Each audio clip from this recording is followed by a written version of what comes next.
Dear children, welcome once again. ഇന്ന് നമ്മൾ വീണ്ടും കഴിഞ്ഞ ക്ലാസ്സിൻ്റെ തുടർച്ചയായി SVOCA പാറ്റേണുമായി തന്നെ വരികയാണ്. നമ്മൾ 3 കാര്യങ്ങൾ ഓൾറെഡി ചർച്ച ചെയ്തു കഴിഞ്ഞു. Subject, verb, object, complement, adverbial. ഇതാണ് SVOCA. ഈ പാറ്റേൺ 7 പാറ്റേൺ ഉണ്ടെന്ന് നമ്മൾ ആദ്യമേ പറഞ്ഞു കഴിഞ്ഞു. Subject verb, subject verb object, subject verb complement, subject verb adverbial, subject verb object, object SVOO pattern, and subject verb object and complement, and subject verb object and adverbial. ഇത്രയും പാറ്റേണാണ് നമ്മൾ 7 പാറ്റേണായി പഠിക്കാനുള്ളത്. ഇവിടെ ഇപ്പോൾ ഇന്ന് നമ്മൾ ആദ്യമായി പഠിക്കാൻ പോകുന്നത് SVA പാറ്റേൺ ആണ്. നമ്മൾ 3 എണ്ണം പിന്നിട്ട് 4ാമത്തെ പാറ്റേൺ പഠിക്കുകയാണ്. The 4th pattern is SVA pattern. A means adverbial. എങ്ങനെയാണ് ഈ ചോദ്യം പരീക്ഷയ്ക്ക് വരിക എന്നുള്ളതാണ് ഇനി ശ്രദ്ധയോടെ കേൾക്കുക. An adverbial is the answer to the questions how, when, where and how often. Adverbial എന്ന് പറയുന്നത് how എങ്ങനെ, when എപ്പോൾ, where എവിടെ, how often എപ്പോഴെല്ലാം. ഈ വാക്കുകൾക്ക്, ഈ ചോദ്യങ്ങൾക്ക് കിട്ടുന്ന ഉത്തരമായിരിക്കും adverbial എന്ന് പറയുന്നത്. ഒരിക്കൽ കൂടി പറയാം. An adverbial is the answer to the question how, when, where and how often. ഈ എക്സാമ്പിളിലൂടെ നിങ്ങൾ കൃത്യമായും അത് പഠിച്ചിരിക്കും. She danced beautifully. അവിടെ നിങ്ങൾക്ക് കാണാം ബ്യൂട്ടിഫുള്ളി എന്ന വാക്ക്. ഒരു ചോദ്യം ചോദിച്ചാൽ, ഡാൻസ്ഡ് എന്ന വാക്കിനോട് ഒരു ചോദ്യം ചോദിച്ചാൽ, എങ്ങനെ ഡാൻസ് ചെയ്തു എന്ന് ചോദിച്ചാൽ, ബ്യൂട്ടിഫുള്ളി ഡാൻസ് ചെയ്തു എന്ന് പറഞ്ഞാൽ അതിനുത്തരം ദാറ്റ് ഈസ് വാട്ട് ഈസ് അഡ്വർബൽ. അപ്പോൾ അവിടെ ഷീ എന്നത് പറയുന്ന സബ്ജക്റ്റാണ്, ഡാൻസ്ഡ് വെർബാണ്. ബ്യൂട്ടിഫുള്ളി എന്ന വാക്ക് എങ്ങനെ ഡാൻസ് ചെയ്തു എന്ന ചോദ്യത്തിൻ്റെ ഉത്തരം കിട്ടുന്നത് കൊണ്ട് നമുക്ക് പറയാം അത് അഡ്വർബൽ ആണ്. അപ്പോൾ സബ്ജക്റ്റ്, വേർബ്, അഡ്വർബൽ. അവിടെ ആരെ അല്ലെങ്കിൽ എന്തിനെ, ആരെ ഡാൻസ് ചെയ്തു അല്ലെ എന്തിനെ ഡാൻസ് ചെയ്തു എന്ന് ചോദിക്കുമ്പോൾ നമുക്ക് ഉത്തരം കിട്ടില്ല.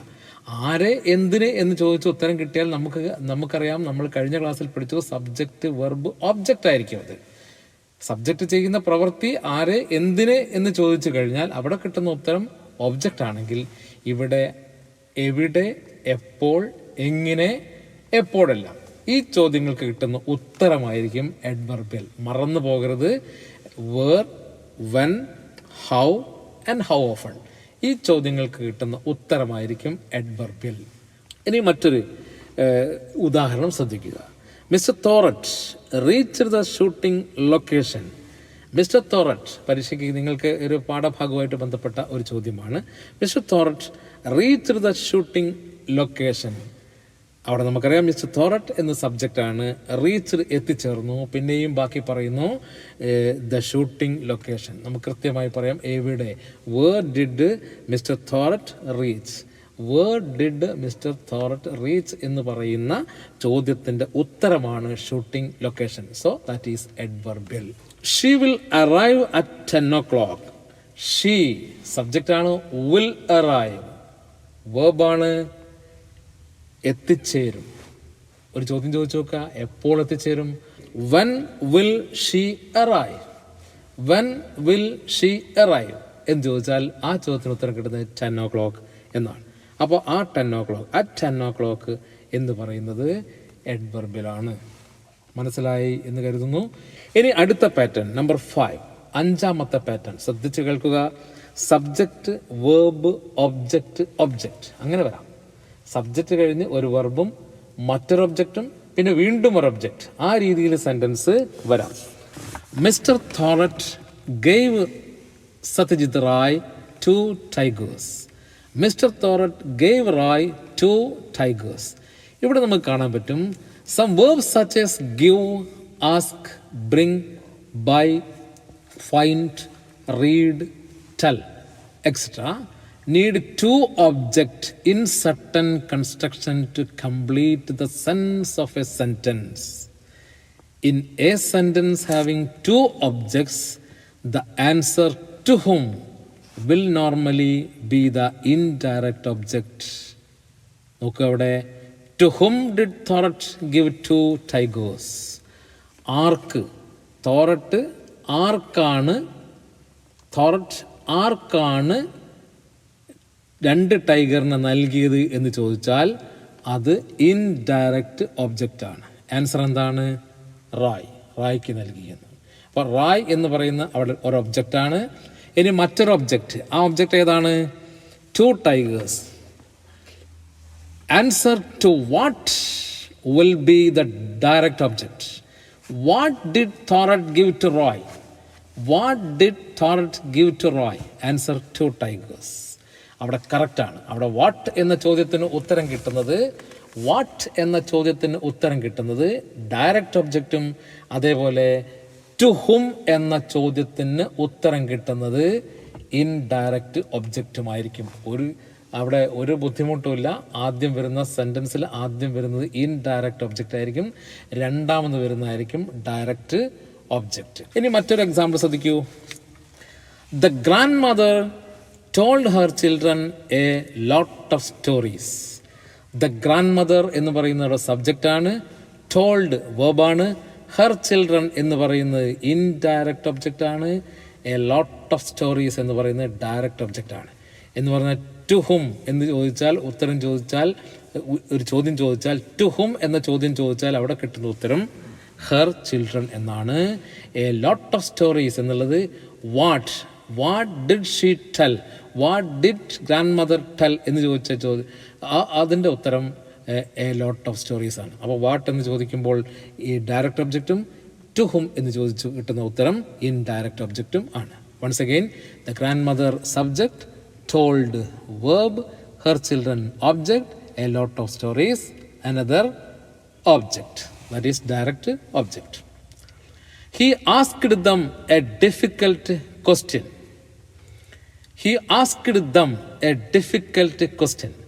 ഏതാണ് ഇവിടെ ഡയറക്റ്റ് ഒബ്ജക്റ്റ്, ഏതാണ് ഇൻഡയറക്റ്റ് ഒബ്ജക്റ്റ്? ഒരു സംശയമില്ല, ഹി ആസ്ക്ഡ് ദം എന്ന് പറയുന്നത് അവിടെ ഇൻഡയറക്റ്റ് ഒബ്ജക്റ്റ് ആണ്. എ ഡിഫിക്കൽട്ട് ക്വസ്റ്റ്യൻ, എന്ത് ചോദിച്ചു എന്നുള്ള ഉത്തരം എ ഡിഫിക്കൽട്ട് ക്വസ്റ്റ്യൻ എന്നാണെങ്കിൽ അത് ഡയറക്റ്റ് ഒബ്ജക്റ്റ് ആണ്. അപ്പോൾ subject he asked, verb them, object a difficult question, another object. അപ്പോൾ സബ്ജക്റ്റ്, വെർബ്, ഒബ്ജക്റ്റ് പാറ്റേൺ. ഇനി മറ്റൊരു കാര്യം നിങ്ങൾക്ക് കാണാൻ പറ്റും. The indirect object is placed between the verb and direct object. കണ്ടില്ലേ? The indirect object is placed between the verb and direct object. Okay. ഇനി മറ്റൊന്ന്, if the indirect object comes after direct object. Okay, if the indirect object after direct object to or for is used, ശ്രദ്ധിക്കുക, ഒരിക്കൽ കൂടി പറയാം. if the indirect object comes after direct object, direct ഒബ്ജക്റ്റിന് ശേഷമാണ് indirect object വരുന്നതെങ്കിൽ അവിടെ സ്വാഭാവികമായിട്ടും ആ വാക്കിനോടൊപ്പം ടു അല്ലെങ്കിൽ ഫോർ കാണാം. if the indirect object comes after direct object, to or for is used before it. ഉദാഹരണം, he asked a difficult question to them. Okay, ഇങ്ങനെയൊക്കെ വരാം. ആ രീതിയിൽ വരികയാണെങ്കിലും ടൂനോ അല്ലെങ്കിൽ ഫോറിനോ ശേഷമായിരിക്കും ആ വാക്ക് വരിക എന്നർത്ഥം. അപ്പോൾ ഈ 3 എക്സാമ്പിളിലൂടെ എന്താണ് ഡയറക്റ്റ് ഒബ്ജക്റ്റ് എന്നും എന്താണ് ഇൻഡയറക്റ്റ് ഒബ്ജക്റ്റ് എന്നും നമ്മൾ പഠിച്ചു. സ്വാഭാവികമായും പരീക്ഷയ്ക്ക് ചോദിക്കുന്ന സമയത്ത് നമ്മൾ സബ്ജക്റ്റ്, വെർബ്, ഒബ്ജക്റ്റ് എന്ന് എഴുതിയാൽ മതി. പ്രത്യേകമായി ഇൻഡയറക്റ്റ് ഒബ്ജക്റ്റ് ഏത്, ഡയറക്റ്റ് ഒബ്ജക്റ്റ് ഏത് എന്ന് ചോദിച്ചാൽ ആ സമയം നമ്മൾ എന്ത് ചെയ്യണം?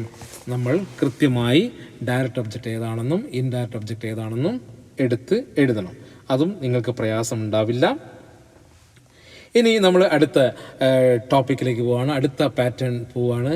നമ്പർ 6, SVOC എന്ന് പറഞ്ഞാൽ സബ്ജക്റ്റ് ഉണ്ടായിരിക്കും, ഒരു വെർബ് ഉണ്ടായിരിക്കണം, ഒരു ഓബ്ജക്റ്റ് ഉണ്ടായിരിക്കണം, ഒരു കോംപ്ലിമെൻ്റ് ഉണ്ടായിരിക്കണം. അതായത് ഓബ്ജക്റ്റിനെ സപ്പോർട്ട് ചെയ്യുന്ന രീതിയിലുള്ള ഒരു കോംപ്ലിമെൻ്റ് കൂടി ഉണ്ടായിരിക്കണം എന്നാണ് അടുത്ത പാറ്റേണിൻ്റെ പ്രത്യേകത. ശ്രദ്ധിക്കുക, the final news made him happy. ഇവിടെ നിങ്ങൾ ശ്രദ്ധിക്കുക, ഇവിടെ സെന്റൻസ് പൂർണ്ണമാവാൻ ഹാപ്പി എന്ന വാക്ക് കൂടി വേണം. നമ്മൾ SVC പഠിച്ചപ്പോൾ നമ്മൾ കേട്ടല്ലോ, നമ്മൾ മനസ്സിലാക്കിയല്ലോ. SVC എന്ന് പറയുന്ന സബ്ജക്റ്റ് വെർബ് കഴിഞ്ഞ് ആ വെർബിനെ പൂർണ്ണമാക്കാൻ എന്ത് വേണമെന്ന് പറഞ്ഞു? നേരത്തെ ഒരു കോംപ്ലിമെന്റ് വേണമെന്ന് പറഞ്ഞു, ഓർക്കുന്നില്ലേ? SVC ഒന്ന് ആലോചിച്ച് നോക്കുക, അതൊന്ന് റീവൈൻഡ് ചെയ്ത് കേട്ട് നോക്കുക. അതേപോലെ തന്നെ ഇവിടെ ഒബ്ജക്റ്റിനെ പൂർണ്ണമാക്കാൻ, സബ്ജക്റ്റിനല്ല ഒബ്ജക്റ്റിനെ പൂർണ്ണമാക്കാൻ ഒരു വാക്ക് വരികയാണെങ്കിൽ ആ വാക്ക് ഉപയോഗിക്കുന്നത് കോംപ്ലിമെന്റ് ആയ വാക്കായിരിക്കണം. കോംപ്ലിമെന്റ് എന്നാണ് ഇതിൽ പറയുക. ശ്രദ്ധിക്കുക, the final news made him എന്ന് പറയുമ്പോൾ ആ വാക്ക് പൂർണ്ണമാകുന്നില്ല. The final news made him, final news ആക്കി, അവനെ ആക്കി. എന്താക്കി എന്ന് പറയണം? സന്തോഷവാനാക്കി എന്ന് പറയുമ്പോൾ ആ ഹാപ്പി എന്ന വാക്ക് അവിടെ കോംപ്ലിമെന്റ് ആണ്. ശ്രദ്ധിക്കുക, verbs such as make, create, paint, call, name, elect, etc. need an object complement to make the sentence complete and meaningful. ഈ വാക്കുകൾക്കൊക്കെ ശേഷം make, create, paint, call, name, elect തുടങ്ങിയ വാക്കുകൾക്ക് ശേഷം ആ വാക്ക്, ആ സെൻറ്റൻസ് പൂർണ്ണമാകാൻ സ്വാഭാവികമായും ഒരു കോംപ്ലിമെൻ്റ് ആവശ്യമായി വരും. അതിനാണ് ഇംഗ്ലീഷിൽ സബ്ജക്റ്റ്, വേർബ്, ഓബ്ജക്റ്റ്, കോംപ്ലിമെൻ്റ് എന്ന് പറയുക. The final news made him, ആരെ സന്തോഷവാനാക്കി, എന്തിനെ സന്തോഷവാനാക്കി എന്ന് പറയുമ്പോൾ അവിടെ ഹിം എന്ന് പറയുന്നത് ഒബ്ജക്റ്റാണ്. അപ്പോൾ final news subject, made verb, him object and happy complement ആണ്. Another example, they painted the cage yellow. They painted the cage എന്ന് പറയുമ്പോൾ സബ്ജക്റ്റ്, വെർബ്, ഒബ്ജക്റ്റ്. ആരെ പെയിന്റ് അടിച്ചു, എന്തിനെ പെയിന്റ് അടിച്ചു എന്ന് വെച്ചാൽ കേജിനെ പെയിന്റ് അടിച്ചു. They painted the cage yellow എന്ന് പറയുമ്പോൾ മഞ്ഞ പെയിന്റ് അടിച്ചു എന്ന് പറയുമ്പോൾ ആ മഞ്ഞയ്ക്ക് എന്താ, ആ ഓബ്ജക്റ്റിനെ, ആ കേജ് എന്ന് പറയുന്ന ഓബ്ജക്റ്റിനെ പരിപൂർണമാക്കാൻ വേണ്ടി, പൂർണ്ണമാക്കാൻ വേണ്ടി ഉപയോഗിച്ചിരിക്കുന്ന വാക്കാണ്. ആ വാക്കിന് പറയുന്ന പേരാണ് കോംപ്ലിമെൻറ്റ്. അപ്പോൾ ഇവിടെ സബ്ജക്റ്റ് ദേ ആണ്, പെയിൻറ്റഡ് വേർബാണ്, ദ കേജ് ഓബ്ജക്റ്റ് ആണ്, യെല്ലോ എന്ന് പറയുന്ന ആ ഓബ്ജക്റ്റിനെ ഫുൾഫിൽ ചെയ്യാൻ വേണ്ടി, ആ ഓബ്ജക്റ്റിനെ ഒന്നുകൂടി വിശദീകരിക്കാൻ വേണ്ടി കൊടുത്തിരിക്കുന്ന വാക്കാണ്. അതിന് പറയുന്ന പേരാണ് കോംപ്ലിമെൻറ്റ്. മറ്റൊരു എക്സാമ്പിൾ ശ്രദ്ധിക്കൂ, the committee elected him chairman. The committee elected him, committee ആരെ തിരഞ്ഞെടുത്തു, എന്തിനെ തിരഞ്ഞെടുത്തു, അവനെ തിരഞ്ഞെടുത്തു. അപ്പോൾ അവിടം വരെ നമുക്ക് പറയാം സബ്ജക്റ്റ്, വെർബ്, ഒബ്ജക്റ്റ്. പക്ഷേ എന്തായി തിരഞ്ഞെടുത്തു? കമ്മിറ്റി എലക്റ്റഡ് ഹിം എന്ന് മാത്രമേ പറയുന്നുള്ളൂ. അവനെ തിരഞ്ഞെടുത്തു. എന്തായി എലക്ട് ചെയ്ത്, എന്തായിട്ടാണ് അദ്ദേഹത്തെ എലക്ട് ചെയ്തിരിക്കുന്നത്? അയാൾ എലക്ട് ചെയ്തിരിക്കുന്നത് ചെയർമാനായിട്ടാണ്. അപ്പം നമുക്കവിടെ ചെയർമാൻ എന്ന് പറയുന്നത് ആ ഹിം എന്ന് പറയുന്ന ഓബ്ജക്റ്റിനെ പരിപൂർണമാക്കാൻ വേണ്ടി, ഒന്നുകൂടി പൂർണ്ണമാക്കാൻ വേണ്ടി ഉപയോഗിച്ചിരിക്കുന്ന വാക്കായി കണക്കാക്കാം. ആ ചെയർമാൻ എന്ന് പറയുന്ന വാക്ക്, ദാറ്റ് ഈസ് കോംപ്ലിമെൻറ്റ്. അപ്പോൾ ദ കമ്മിറ്റി എന്ന് പറയുന്ന subject, elected verb, and him object, and chairman compliment. Okay. Then the last example, the host made the party enjoyable.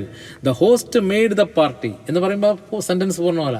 Host party ആക്കി, എന്താക്കി? എൻജോയബിൾ ആക്കി മാറ്റി. ആതിഥേയൻ, അതിഥിയല്ല, ഗസ്റ്റ് അല്ല. ഹോസ്റ്റ് എന്ന് പറയുന്നത് ഗസ്റ്റിൻ്റെ ഓപ്പോസിറ്റാണ് ഹോസ്റ്റ്. ആതിഥേയൻ ആ പാർട്ടിയെ അതിമനോഹരമാക്കി, എൻജോയബിൾ ആക്കി മാറ്റി എന്ന് പറയുമ്പോൾ അവിടെ ആ എൻജോയബിൾ എന്ന് പറയുന്ന വാക്ക് കോംപ്ലിമെൻ്റ് ആണ്. ഇനി സബ്ജക്റ്റ്, വെർബ്, ഒബ്ജക്റ്റ്, ആഡ്വർബിലാണ് നമ്മൾ അടുത്ത് പറയാൻ പോകുന്നത്. നമ്പർ 7, 7 പാറ്റേണിലെ 7ാമത്തെ പാറ്റേൺ. സബ്ജക്റ്റ്, വെർബ്, ഒബ്ജക്റ്റ് എന്താണ് നിങ്ങൾ പഠിച്ചു, അഡ്വർബിലും എന്താണ് പഠിച്ചു. അപ്പോൾ സബ്ജക്റ്റും വെർബും ഒബ്ജക്റ്റും അഡ്വർബിലും വരുന്ന ഒരു സെൻറ്റൻസിനാണ് ഇനി നമ്മൾ പരിചയപ്പെടാൻ പോകുന്നത്. ഇതെല്ലാം നിങ്ങൾ ഓൾറെഡി പഠിച്ചു കഴിഞ്ഞ കാര്യം തന്നെ, പക്ഷെ അത് എങ്ങനെ ഒരു സെൻറ്റൻസായി രൂപപ്പെടുന്നു എന്നുള്ളത് ആണ് നമ്മളിപ്പോൾ പഠിച്ചുകൊണ്ടിരിക്കുന്നത്. I met my friend yesterday. നിങ്ങൾക്കറിയാം, ഐ എന്ന് പറയുന്നത് സബ്ജക്റ്റാണ്, മെറ്റ് എന്ന് പറയുന്നത് വേർബാണ്. മൈ ഫ്രണ്ട്, ആരെ കണ്ടു, എന്തിനെ കണ്ടു എന്ന് ചോദിച്ചാൽ എൻ്റെ ഫ്രണ്ടിനെ കണ്ടു, ഞാൻ എൻ്റെ ഫ്രണ്ടിനെ കണ്ടു എന്ന് പറയുമ്പോൾ ഫ്രണ്ട് എന്ന് പറയുന്നത്, മൈ ഫ്രണ്ട് എന്ന് പറയുന്ന ഒബ്ജക്റ്റാണ്. ഇനി നമ്മൾ കുറച്ചും കൂടി വിശദീകരിക്കുന്നു.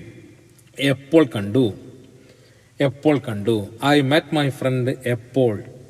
I met my friend yesterday എന്ന് പറയുമ്പോൾ ആ യെസ്റ്റർഡേ എന്ന വാക്ക് വെൻ എന്ന ചോദ്യത്തിന് ഉത്തരമാണ്. എപ്പോൾ കണ്ടു. ഞാൻ നേരത്തെ സബ്ജക്റ്റ്, വെർബ്, ആഡ്വർബിൽ പറഞ്ഞ സമയത്ത് ഞാൻ കൃത്യമായി പറഞ്ഞിട്ടുണ്ട്. When, okay, where, how, how often. ഈ 4 വാക്കുകൾ ഒരു ചോദ്യമായി ചോദിച്ചു കഴിഞ്ഞാൽ കിട്ടുന്ന ഉത്തരമാണ് അഡ്വർബിയൽ. അപ്പോൾ ഇവിടെ subject, verb, object and adverb. Yesterday is adverbial. Next question. She put a sheet of paper on the bench. She put a sheet of paper. ആരെ വെച്ചു, എന്തിനെ വെച്ചു എന്ന് ചോദിച്ചാൽ അവിടെ ഷീറ്റ് ഓഫ് പേപ്പർ എന്ന് ഓബ്ജക്റ്റാണ്. ഷീ എന്ന് പറയുന്നത് സബ്ജക്റ്റാണ്. പുട്ട് എന്ന് പറയുന്നത് V2 ആണ്. അതേപോലെ തന്നെ അത് വേർബാണ്. വേർബിൻ്റെ V2 ഫോമാണ്. എ ഷീറ്റ് ഓഫ് പേപ്പർ എന്ന് പറയുന്നത് അവിടെ ഓബ്ജക്റ്റാണ്. ആൻഡ് എവിടെ വെച്ചു എന്ന് ചോദിച്ചാൽ where did she put a sheet of paper എന്ന് ചോദിച്ചാൽ ഉത്തരം കിട്ടുക ഓൺ ദ ബെഞ്ച് എന്നാണ്. ആ ഓൺ ദ ബെഞ്ച് എന്ന് പറയുന്നത് വേറെ എന്ന ചോദ്യത്തിൻ്റെ ഉത്തരമായത് കൊണ്ട് തന്നെ അതിന് നമുക്ക് എന്ത് പറയാം, അഡ്വർബിൽ എന്ന് പറയാം. മാത്രമല്ല ഓൺ ദ ബെഞ്ച് എന്ന് പറയുമ്പോൾ അതൊരു പ്രിപ്പോസിഷണൽ, ഓൺ എന്ന വാക്കോട് കൂടി വരുന്നത് കൊണ്ട് നമുക്കതിനെ ഒരു പ്രിപ്പോസിഷണൽ ഫ്രേസ് എന്നും വേണമെങ്കിൽ പറയാം. പ്രിപ്പോസിഷണൽ ഫ്രേസ് വളരെ വിശദമായി നമ്മൾ അടുത്ത ക്ലാസ്സിൽ എടുക്കുന്നുണ്ട്. അതുകൊണ്ട് ആ സമയത്ത് ആ കാര്യങ്ങൾ വിശദീകരിച്ചു പോവാം. ഒബ്ജക്റ്റ് കഴിഞ്ഞ് സെൻറ്റൻസ് നിർത്തിയാൽ അപൂർണമാകുമ്പോൾ, ഒബ്ജക്റ്റ് കഴിഞ്ഞ് സെൻറ്റൻസ് നിർത്തിയാൽ സെൻറ്റൻസ് അപൂർണമായി വരും. അഡ്വർബ് വരാം, അതുപോലെ തന്നെ പ്രപ്പോഷണൽ ഫ്രേസ് വരാം. എന്തായാലും വെൻ, ഹൗ, വേർ എന്ന ചോദ്യത്തിന് ഉത്തരമായി വരുന്നത് അഡ്വർബിൽ ഫ്രേസായി കണക്കാക്കണം. മറ്റൊരു എക്സാമ്പിൾ പറയാം. Roy placed the camera on the tripod. ഇവിടെ റോയ് ക്യാമറ വെച്ചു. എവിടെ വെച്ചു എന്ന് ചോദിച്ചാൽ on the tripod. On the tripod എന്ന് പറയുന്നത് പ്രപ്പോഷണൽ ഫ്രേസും ആണ്. അതോടൊപ്പം തന്നെ അഡ്വർബിൽ എന്നും പറയാം. Roy placed the camera on the tripod എന്ന് പറയുമ്പോൾ റോയ് സബ്ജക്റ്റ്, പ്ലേസ്ഡ് എന്ന് പറയുന്നത് വേർബാണ്, ദ ക്യാമറ എന്ന് പറയുന്ന ഒബ്ജക്റ്റ് ആണ്, ഓൺ ദ ട്രൈപോഡ് എന്ന് പറയുന്നത് അഡ്വർബിൽ ആണ്. എവിടെ എന്ന ചോദ്യത്തിന് ഉത്തരമാണ് ഓൺ ട്രൈപോഡ്. ട്രൈപോഡിൽ വെച്ചു എന്ന് പറയുമ്പോൾ അതാണ്. അപ്പോൾ ഈ 4 കാര്യങ്ങൾ കൃത്യമായി നിങ്ങൾ പഠിച്ച് കഴിഞ്ഞിരിക്കും. ഇതോടുകൂടി ഇന്ന് മനസ്സിലാക്കുകയാണ്. എന്ത് സംശയം ഉണ്ടെങ്കിലും എൻ്റെ ഫോൺ നമ്പറിൽ നിങ്ങൾക്ക് വിളിക്കാവുന്നതാണ്. ഇതുമായി ബന്ധപ്പെട്ട ടാസ്ക് ഇനി അടുത്ത ക്ലാസ്സിൽ നമുക്ക് നൽകുന്നതാണ്. ഇത്രയും കാര്യങ്ങൾ വളരെ ശ്രദ്ധയോടെ കേട്ട നിങ്ങൾക്കെല്ലാവർക്കും നന്ദി അറിയിക്കുകയാണ്. Thank you. We can see again next class. Okay.